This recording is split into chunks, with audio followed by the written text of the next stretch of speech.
jilqabee isa jiru maqaa gooftaa Yesuus Kiristoosiin dubbisa. Har'a ergaa gabaabaan ani dubbadhee irratti kadhannu cubbuun hojjetame yoo hin taane ulfinni Waaqayyoo akka mul'atuuf fedha kan jedhu irratti dubbadha.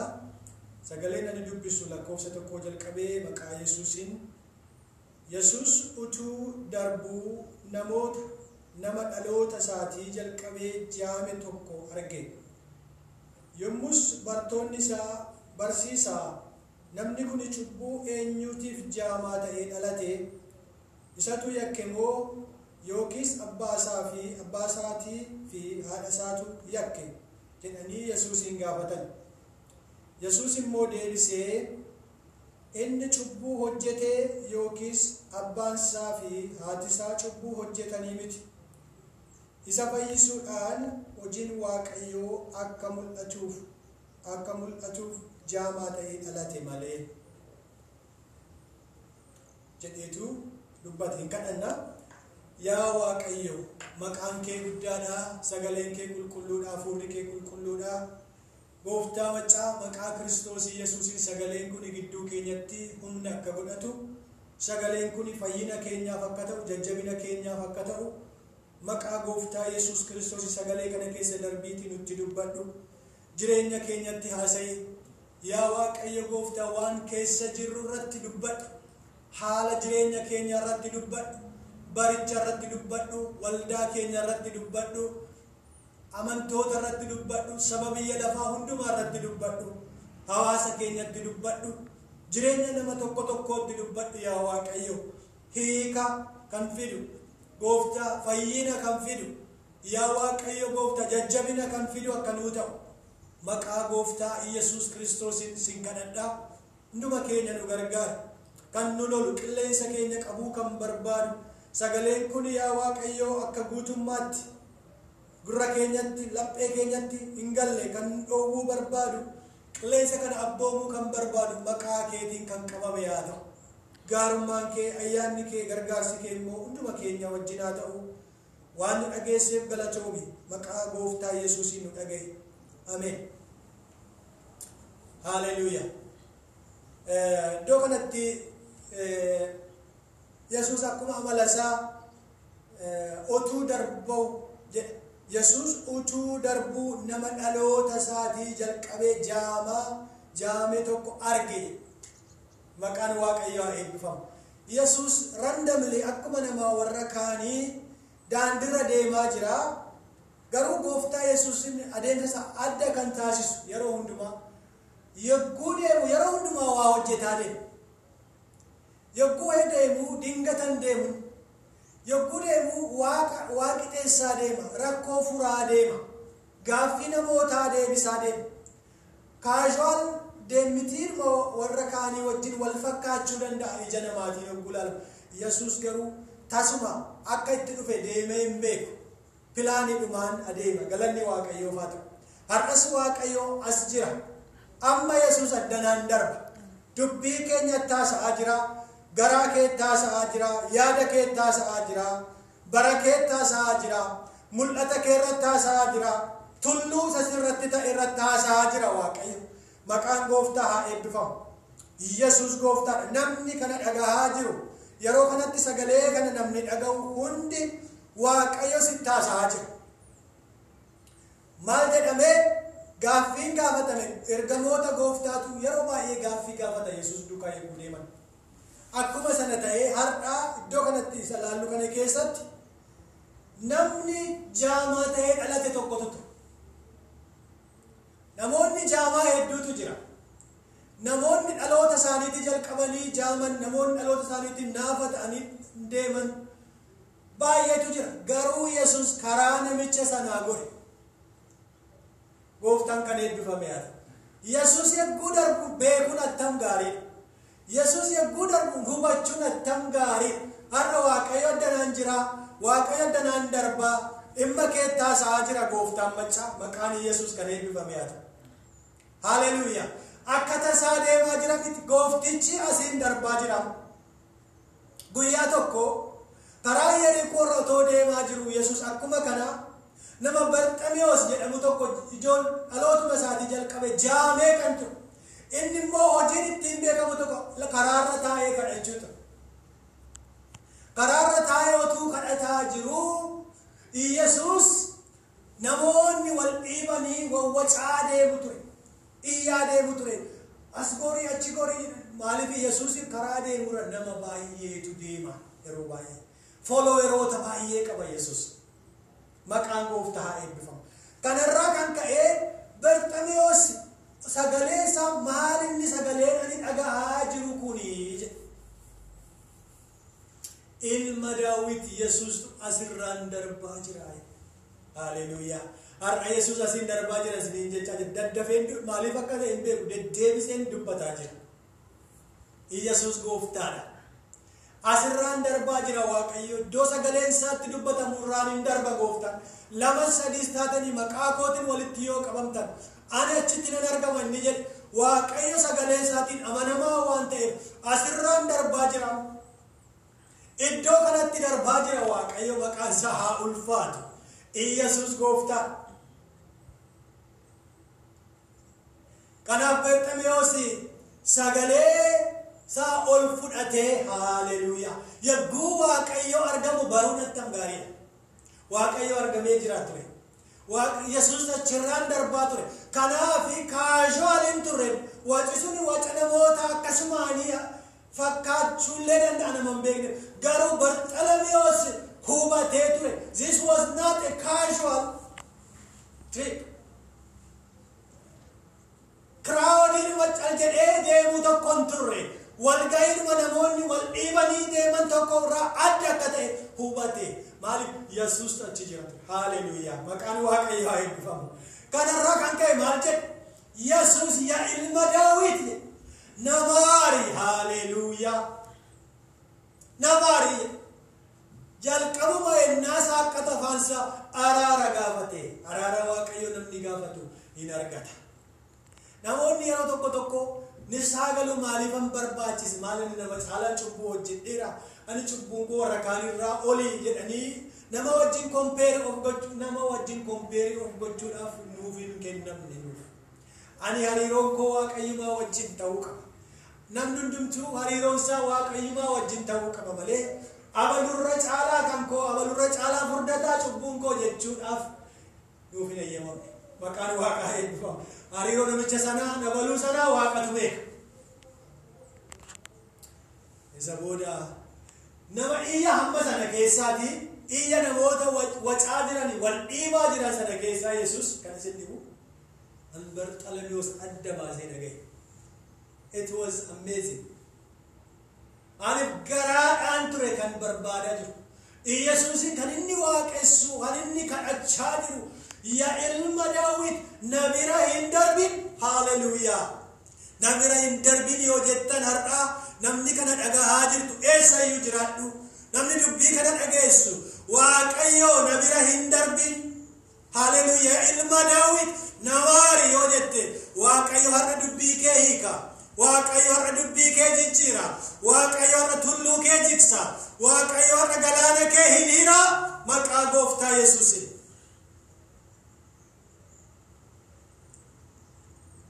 Saboda Yesuus crowd sana hundumaa keessa ismaayyuu kan isin weebbuunni wacuu maal jedhani beektu tajaajiltoonni Yesuusitti marsanii jiran. Maaloo caljeedhi barsiisaa rakkisiin ittiin iyyiin caljeedhi jedhan. Yesuusin protookoolii eegusa. Waa'ee namicha sanaa isaan hin rakkifne. Waa'ee maaliif isaan rakkise? Waa'ee protookoolii. Itti waciin caljeedhi inni hojiin itti baay'atee deemaa jira. Itti waciin caljeedhi taa'eedha. Callu jechisiisuu barbaadan. Namni cal jechisiisuu barbaadu inni caalin jedhina. Namni gadi taa'e isin jechuudha gadi hin taa'in. Namni hin tajaajilisi jechuun hin tajaajiluu dhiisin. Namni waaqessisi jechuu danda'a waaqessuu dhiisin. Isa kan namaa miti. Isa kan Waaqayyoo bareeda namichi. Barxamiyoosiin Yesuus gara kootti fidaa. Kootti jedha. Abeet.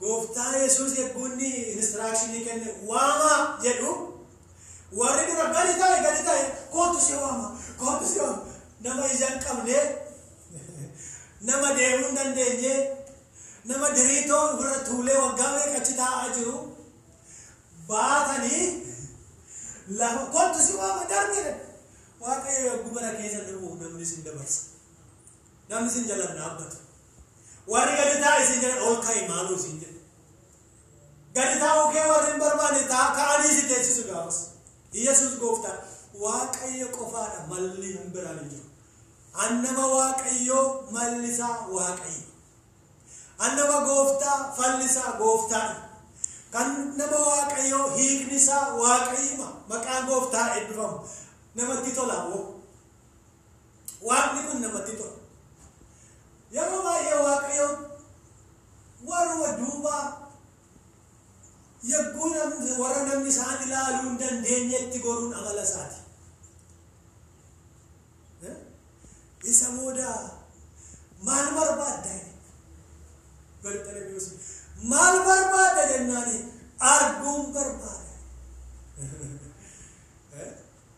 arguun barbaada jaamummaa isa booda fiigee dhufe namicha kana eeggunni fiigu laalame mee yaada keessanii takkaa yaada Bartolomeewus fiigicha akkamii fiiguu danda'a namni jaamaa ta'ee dhalate waggaa baay'ee hedduma sana taa'ee kadhachaa kan ture waggaa baay'ee achuma karittiima sanarra taa'eeti kan namoonni isa beekan daandittiima sanarra taa'eeti namoonni kan isa argan kan ittiin beekamu immoo kadhattu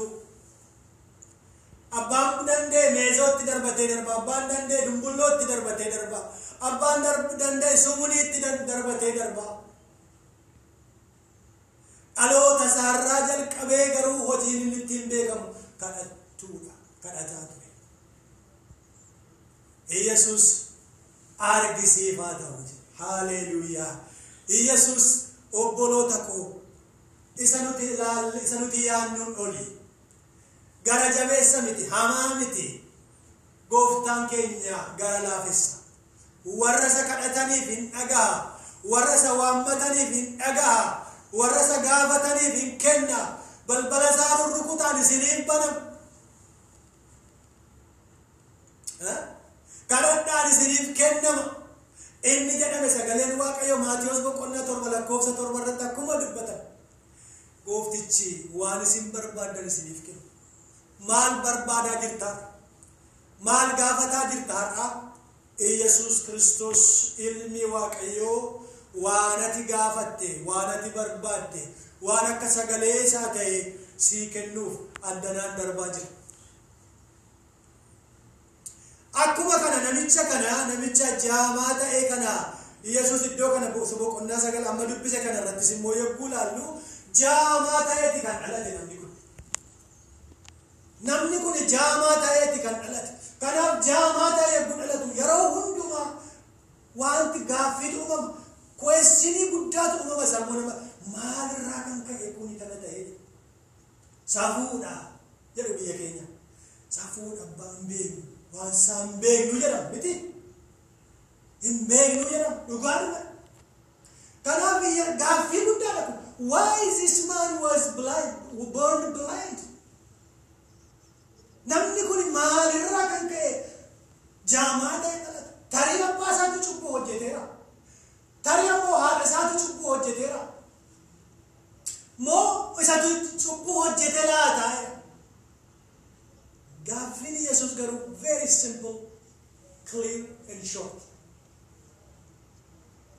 maal jedhe gooftaan isa fayyisuudhaan haleluuyaa isa fayyisuudhaan ulfinni waaqayyoo haa mul'atuufi malee innis cubbuun hojjenne abbaan isaas haati isaas cubbuun hojjenne haleluuyaa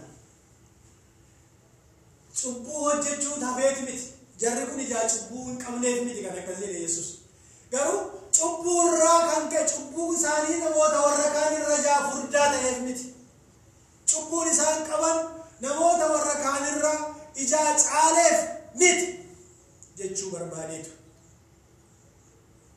galanni waaqa jiraataa isa booda Yesuus waatti dubbate namichatti. Mee wajjinumaan ilaalla. Lakkoofsa 4 irraa hojiinsaa ana ergee guyyaadhaan hojjechuun nuuf hin ta'a. Yeroo namni tokkollee itti hojjechuu hin dandeenye halkan hin dhufa'u. Biyya lafaa keessa hamman jirutti ani ifa biyya lafaati isaaniin jedhe. Yesus akkuma kana jedheen lafatti tufee hancufa isaatiinis biyyoo dhoqqeessee dhoqqicha ija namichaatti dibe. Namichaanis dhaqii Siloam bishaan kuufamaatti dhiqadhu jedhe. Siloam jechuun isa ergame jechuudha. Namichis yommuu dhaqee dhiqatee ija isaatiin argaa deebi'ee dhufee jedhe. Maqaan Waaqayyo samiirratti lafarratti kan eebbifame haa ta'u. Isa booda Yesus namicha sanaan maal jedhe? Kottu jedhe maal godhe? Dhoqqee hancufa isaatiin lafatti tufee biyyootti. Isa booda dhoqqeessee fuudhee ija isaatti dibeetu ija isaatti dibuu qofa immoo miti. Dhaqii bishaan kuufamaa Salihoom jedhamutti immoo dhaqiitii dhiqadhu achii booda fayyii ta'e. Akkaataatti Waaqayyo hojjetu mee karaadhuma namoonni durbaranii hin hojjetu Waaqayyo. Foormulaa tokkichaan hin hojjetu Waaqayyo. Yoo barbaade karaa qilleensaa hojjeta, yoo barbaade galaanaan hojjeta Waaqayyo. Bara Museen tajaajilaa ture Waaqayyo galaana diimaa yogguu hiru ulee keetti diriirsi. Bara Iyyaasuun tajaajilaa ture Waaqayyo luboonni bishaanicha keessa lixanii Yordaanos keessa dhaabbatanii. Bara Eelsaan tajaajilaa ture Waaqayyo Eelsaatiin uffata Eeliyaas irraa sii kenname sanaan isa rukutiitti bishaanichi gargariname. Akkaan sadanuu ce'umsa garuu akkaataatti ce'umsa isaanii gargari foormulaa tokko miti. Kanaaf addanattis immoo yogguu laallu Yesus Kiristoos yoo barbaade akkuma kanatti dhaqiitii lagichatti dhiqadhu fayyi jechuu danda'a. Yoo kanaachi immoo dhoqqeenuma sana qofa tuqsiisee fayyisuu danda'a. Yoo barbaade immoo sagaleedhuma ergee akka matoolaqaa sana akka namicha isaa ajajaan dhibbaa sana sagaleedhuma ergee mucaan kun fayyiti jedha. Akkuma kana sagaleedhuma ergee fayyi jechuu danda'a. Goofticha akka inni hojjetu eenyutu beekaa? Ameen ameen ameen. Amma waa hojjetaa jira. Buloonii tokko hiikaa jira Yesuus. Sa'aatii kana argaan jira hafuura Waaqayyooti. Dhugaan isinitti Waaqayyo waa hiikaa jira, waa gaxxamaa jira, waa karaarra buusaa jira. Akkamitti akka inni hojjetaa jiru hin beeku. Hafuurri isaa garuu hojjetaa jira.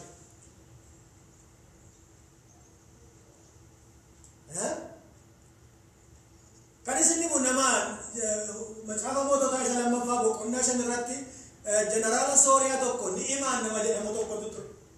Eelsaan nama Waaqayyo akka ta'e beeka. Dhaloota isaatii jalqabee dhagni isaa kun lamxiidhaan rukutameera yeroo baay'ee jiraateera akka kanatti. Garuu hojjettuun warra Israa'el tokko mana isaatti galtee hojjetti ture. Kanarraa kan ka'e giiftii isheetiin abbaan manaa kee gooftaan koo kuni otoo gara warra nabiyyii yookiin raajii Israa'el keessaa Samaariyaa keessaa tokko nama Eelsaa jedhamu bira ta'uu deeme hin fayyamu. Maqaan Waaqayyoo kan eebbifame haa ta'u. Yesuus gooftaadha. Yeroo tokko Waaqayyo qorichaaf iddoo tokko nu kaa'a. Iddoo hojjetaa jirtan Waaqayyo wayii isin kaa'a. Waan isin hojjettan keessa Waaqayyo dhimma ba'a. Dubartiin kun kushinaa keessa hojii ishee wangeelaa miti paasterii miti. Wayyaa miicuu, qodaa dhiquu, nyaata qopheessuudha. Hojjettu manaati. Garuu maal jette? Waaqni keenya fayyisa. Haaleluyyaa. Raajichi waaqa nuti waaqessinu waaqessa.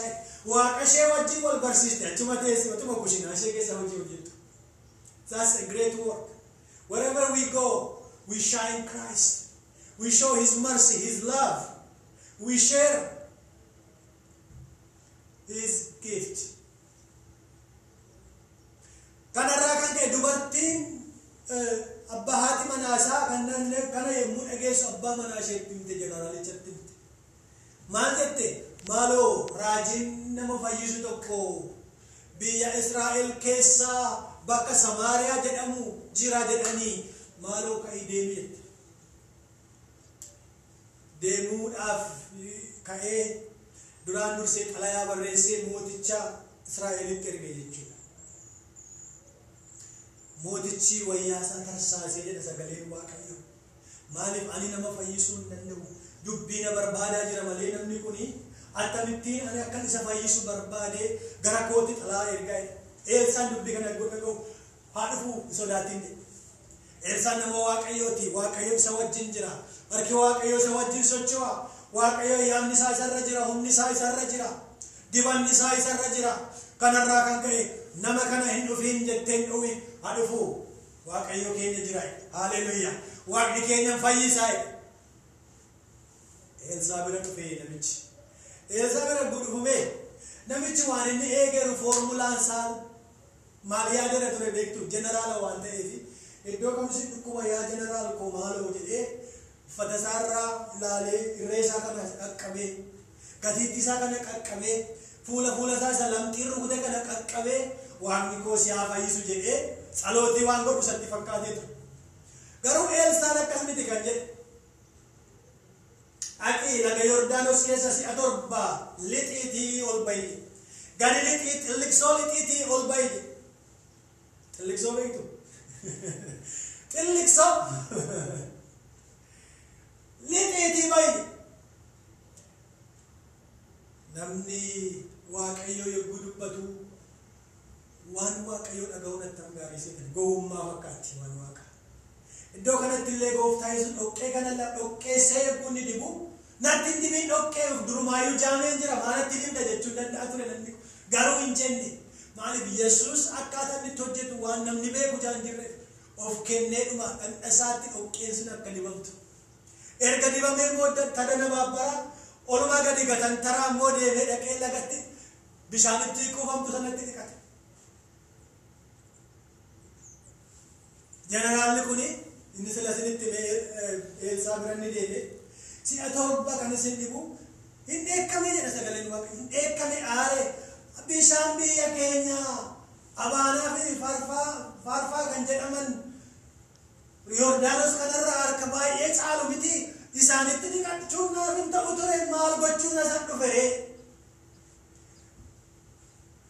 Akkaataatti Waaqayyo hojjetu jaan beekneef iddoo itti Waaqayyo hojjetu Waaqayyottiin anitti hojjetu foormulaan adda waan ta'eef dingata maggalattiin isaaf dhufe Eelsaatti Yordaanos deebiidha kan inni jedhe malee harkarra kaa'ee kadhan yeroo tokko agalgaa'ee callu badee marga namarra kaa'a. Yoo Waaqayyo hin jenne maal godhu? Harka ofii kana Waaqayyo harka keessan dhukkubsatootarra kaa'aa jedheera dhugumadha. Garuu hafuuraan yoo gaggeeffamanidha gaarii ta'a jechuu barbaade. Waan hafuurri qulqulluun godhaa jedhe gochuun attam gaarii. Waan hafuurri Waaqayyo godhaa jedhe gochuun attam gaarii.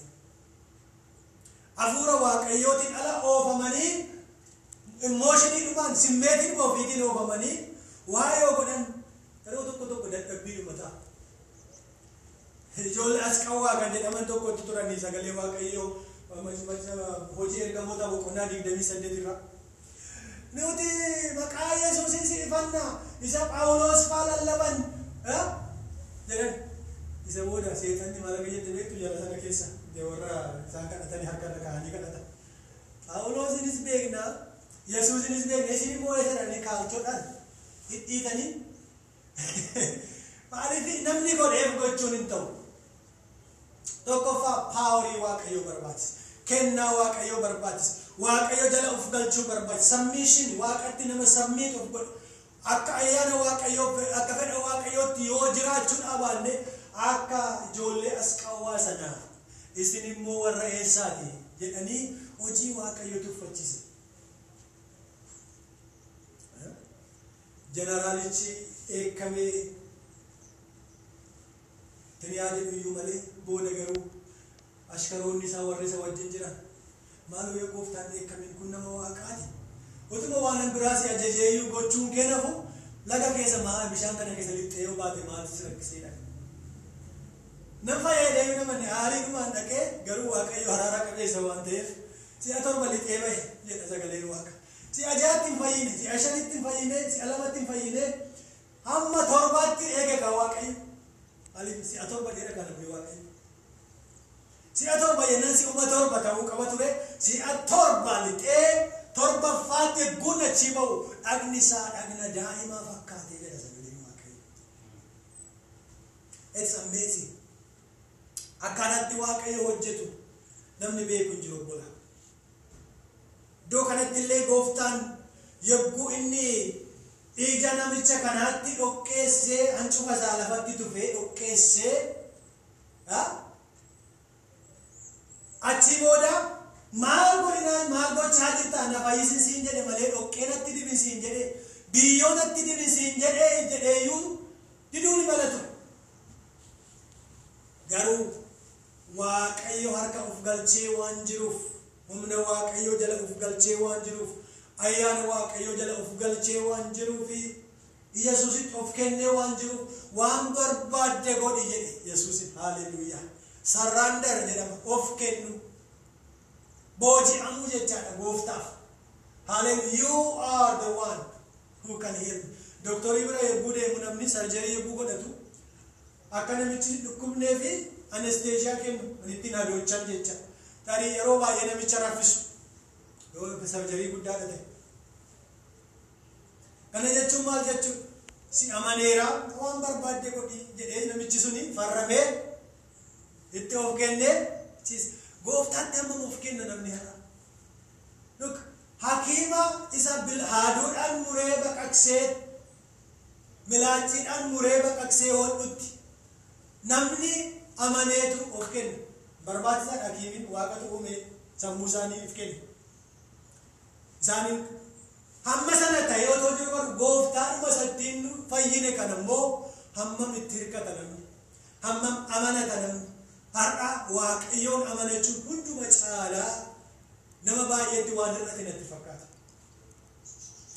Namni Waaqayyoon amanatu amantiidhumaan jiraata. Namni qajeelaan amantiidhaan jiraata jedha sagaleen Waaqa. Saadiq ba'innatiin waan arguun miti. Erga argee booda miti. Foormulaa kan bira ilaalee miti. Wanta lafarratti ta'u wanta qabatamaa ilaalee miti. Otuma homti hin jiraatin. Otuma duumessi hin jiraatin. Otuma qilleensi hin jiraatin.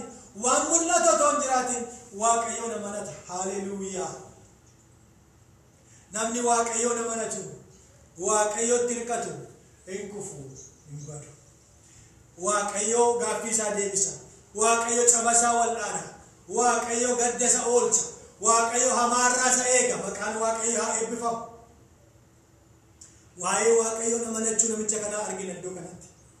Namichi jaamaan kuni dhoqqeessee yogguu Yesuus ija isaatti dibu operaasyoonii gochaa akka inni jirutti hubate. Jaama kooratti immoo biyyoo bukeessitee ijatti na dibaa jirtaa hin jenne. Isumaayyuu gooftaa Yesuus dhaqi bishaan kuufamaa salee hoomitti dhiqate. Bishaan kuufamaa ni qulqulleessa. Bishaan yaa'ullee wayyamtire.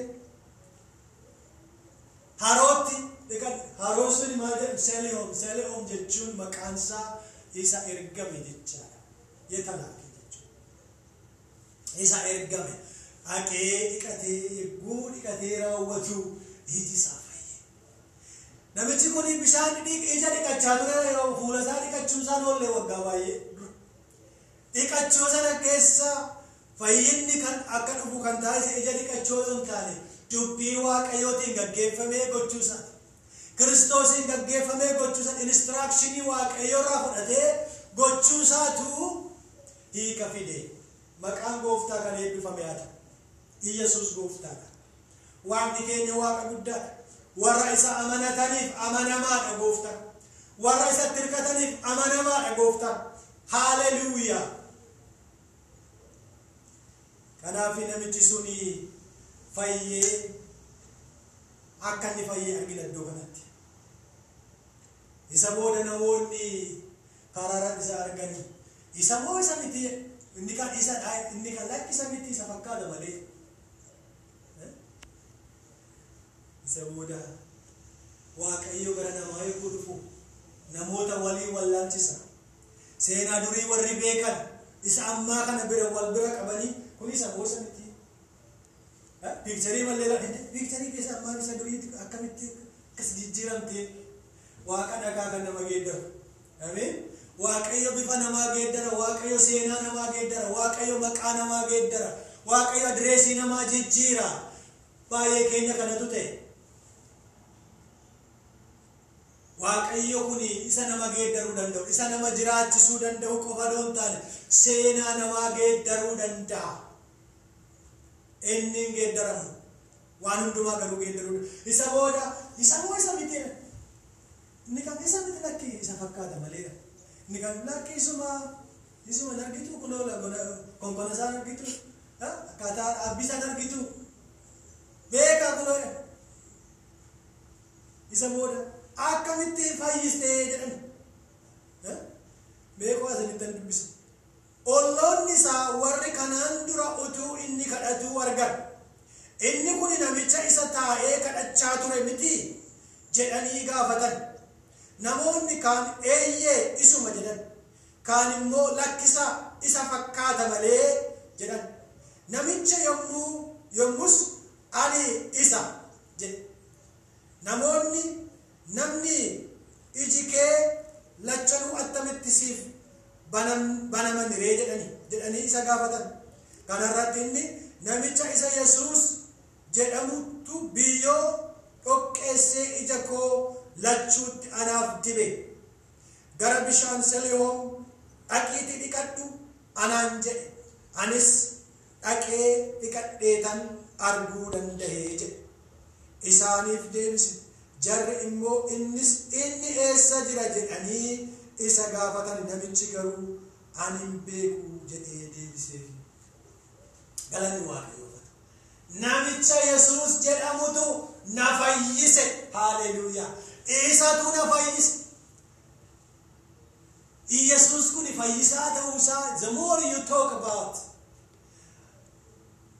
gaarummaa isaa hamma dubbatte waaqayyo immoo gaarummaa isaa sitti dabala fayyisuu waaqayyo yoo labsite waaqayyo araara isaatiin ayyaana isaa isa dur hin beekne ati badhaadhummaa isaatti kanaan dura argitee hin beekne gaarummaa isaatti kanaan dura shaakaltee hin beekne biraan si ga'a waaqayyo maqaan isaa kan eebbifame haa ta'u isa booda jarri yommus namicha dur jaamaa ture sana fuula warra Fariisotaatti hin dhiyeessani guyyaas Yesuus yoo dhoqqeessee ija namichaa jaamaa bane guyyaa sanbataa ture guyyaa sanbataa immoo namni waa hojjechuu hin danda'u amma Yesuus kan itti lollitti dhufaa jiru waa'ee maali guyyaa sanbataa namichi kun fayyise hiilingii gaggeesse seera keenya cabse immoo jedhan namichi kun guyyaa sanbataa waan hin eegneef nama waaqayyo biraa dhufe ta'uu hin danda'u about legalistic waa'ee seera waa'ee hidhaa waa'ee namicha tanaaf gaarummaa godhate isaan dinquu dadhabe seera lafarraa isa dur seera muka abbootii isaanii seera kakuu moofaa gooftaa Yesuus waa'ee sanbataa iddoo baay'eetti dubbateera harreensa guyyaa sanbataa yoo lagatti kufe namni dhaqee harree sana hin kaafne jira jedhe gooftaa Yesuus guyyaa sanbataa waan gaarii gochuun eeyyamameera waan gadhee gochuutu hin danda'amu malee Yesuus fayyisaa ta'uu isaan isinitti marra cubbuudhaaf miti mata dureen koo ulfinni waaqayyoo akka mul'atuuf malee cubbuudhaaf miti isa jedhu irratti dubbadhe Yesuus immoo deebisee inni cubbuu hojjeteef yookiis abbaan isaatii fi haati isaa cubbuu hojjetaniif miti isa fayyisuudhaan hojiin waaqayyoo akka mul'atuuf jaamaa ta'ee dhalate malee haleluuyaa ergaan koo kanadha har'a maalin godhe laataa jechuu danda'a namni yeroo baay'ee seexanni waan baay'ee namatti hasaasuu danda'a namni qoramuu danda'a namni waan itti ulfaatu inuma jira jireenya namaa keessa garuu yeroo baay'ee of course ajajamuun nu barbaachisa nurraa eegama amma qalbii keenya nu yaadachiisen qalbii jijjiirrachuu qabna waaqayyoon dhiifama gaafachuun barbaachisaadha. Ija jabina sin hin gorsu. Garuu yeroo baay'ee rakkinni namaa rakkinni amanataa cubbuu ofii irratti fookeesii akka godhu taasisa seexanni nama. Ati gahaa jaan taaneef, ati kwaalifaayi jaan taaneef, kiristaana amanamaa jaan taaneef, ati waaqayyoof mucaa waaqayyoo sirrii jaan taaneef xinnoo siyaaf ammayyuu akkasumas jechuu danda'a seexanni. Cubbuu waaqayyoo hin dhiifne tokko illee jiru. Cubbuu dhiigni Yesuus hin qulqulleessine tokko illee jiru. Waaqayyo waaqaa keenyadha. Inni nuti har'a waaqessinu Yesuus kun isuma cubbuu keenya wajjin nu jaallatee dhiiga isaatiin cubbuu keenya nurraa qulqulleessina. Har'a jajjabinan dubbachuu barbaada. Namoota waaqayyoon otoo amanattanii, namoota otoo gooftaa kana jaallattanii jireenyi tulluu isinitti ta'e. Achi darbuu dide, dhimmi keessan hiikamuu dide, dhimmi keessan dalga isinitti gale, gaaffii isinitti ta'e. Isiniif ergaan qaba. Ergaan koo cubbuu keetiif miti. Si fayyisuudhaan, gaarummaa isaa sitti agarsiisuudhaan hojiin waaqayyoo akka mul'atuuf malee. Haleluuyaa. Hojiin waaqayyoo akka mul'atuuf malee. Al'aazaar hin du'e. Otoon du'iin dura garuu hin dhukkubsate. Yogguun dhukkubsatu obbolaansaa Maariyaamiif Maartaanii gara Yesuusitti dhaammatanii dafii nu qaqqabiina. Maali jennaan? Obboleessi keenya du'uuf jedha. Maaloo dafii nu qaqqabi? Yohaannis boqonnaa 11 lakkoofsa 4 irra laaluu dandeessu. Isa booda gooftaa Yesuus Al'aazaar du'ee akka hafuuf otoon tahin isa du'a keessaa kaasuudhaan hojiin waaqayyoo akka mul'atuufidha. Haleluuyaa. Yesuus bareeda akka Al'aazaar du'uuf jirus. Garuu Yesuus beekaadhuma ture kan isin dhibu. Isa dur turu caalaa dafii nu qaqqaban inni immoo guyyaa 4 bulee deeme. Akka du'us beeka. Isa booda gaafa Yesuus deemume maal ta'e beektu. Guyyaa 4 darbeera. Buleettiin isaa Maartaan gooftaa itti. Otoo ati jiraattee obboleetti keenya hin du'u tureetti. Ati nu bira jiraachuu dhiisuun kee, nu jalaa turuun kee obboleessi keenya akka du'u taasise. You are too late. Yeroo kana dhufuu keef baay'ee gaddinaa itti. Erga obboleessa keenya awwaallee du'a ga'uu taa'atoo jiranii deemu. Taa'umsa taa'anii otoo gaddaa jiranii deeme Yesuus. Yeroo baay'ee waaqayyoo erga namni du'ee, erga namni awwaalee yaada isaa fiixee maal goona ammaan booda gaa jedhaniitii dhufa waaqayyo maqaan isaa kan eebbifamu yaada. Haleluuyaa. Leet yeroo jedhametti dhufa waaqayyo. In darbee yeroo jedhamutti dhufa waaqayyo. Maaliif amaluma isaa ulfina isaa mul'isuu yogguu barbaadu. Waaqni keenya akkasii. Sabooda eeguu deemu meera eessa gootanii jedhe Yesuus. Hundi maal goota jedhe. Maal goota guyyaa 4 bareedee kuma mammaa ajaa'ira. Itti siquu hin dandeessu maal goota mammaa. Isa hedduma keessan natti maayilin heddumatti awwaaltan qofa na beeksisaa jedhe. Yesuus gooftaadha. Ameen ameen. Na gammachiisa waaqayyo. Baay'ee natti tola gooftaan. Maaliif? Gooftaan kun dinqiidha.